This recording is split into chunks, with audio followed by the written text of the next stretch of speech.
এই মুহূর্তে অঙ্কিতার জনপ্রিয়তা দারুণ তুঙ্গে। অঙ্কিতাকে এখন দেখা যাচ্ছে জগদ্ধাত্রী সিরিয়ালে। জ্যাসের চরিত্রে ইতিমধ্যে দর্শকদের কাছে রীতিমতো হট ফেভারিট। একটানা দীর্ঘদিন বেঙ্গল টপার ছিল এই জগদ্ধাত্রী। প্রতিটি পর্বে টানটান উত্তেজনায় জগদ্ধাত্রী ধারাবাহিকের ইউএসপি। আর এই সিরিয়ালের মূল আকর্ষণই হলো অঙ্কিতা। কিন্তু জানেন অঙ্কিতার পারিশ্রমিক কত? প্রথম সিরিয়ালেই ভালো পারিশ্রমিক পাচ্ছেন অভিনেত্রী। গত সপ্তাহে টিআরপিতেও জগদ্ধাত্রী 4 নম্বর দখল করে নিয়েছে। আর জ্যাস ও স্বয়ম্বর কেমিস্ট্রি দর্শকদের বেশ পছন্দের। জানা গিয়েছে অঙ্কিতার এটাই প্রথম সিরিয়াল। তিনি প্রথম দিকে প্রতি মাসে 70,000 টাকা পারিশ্রমিক পেতেন, কিন্তু ধারাবাহিক শুরুর মাঝে তার জনপ্রিয়তা আকাশ ছোঁয়া হয়ে যায়।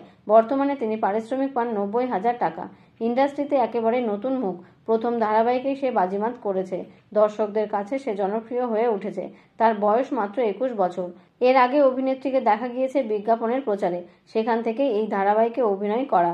তবে জগদ্ধাত্রী ওরফে অঙ্কিতা কিন্তু ভারতের বাসিন্দা নন। তিনি এখন কলকাতাতে থাকলেও অঙ্কিতার শিকড় কিন্তু বাংলাদেশে। এই মুহূর্তে কেবল কলকাতাতেই নয়, লেডি গোয়েন্দা হয়ে অঙ্কিতা এখন দুই বাংলায় কাঁপাচ্ছে। পূর্ব এবং পশ্চিম বাংলার টিভি দর্শক দেখছেন তার গোয়েন্দাগিরি। কারণ তার বাবা এবং মায়ের পরিবারের অনেকেই এখনো বাংলাদেশেই বসবাস করছেন।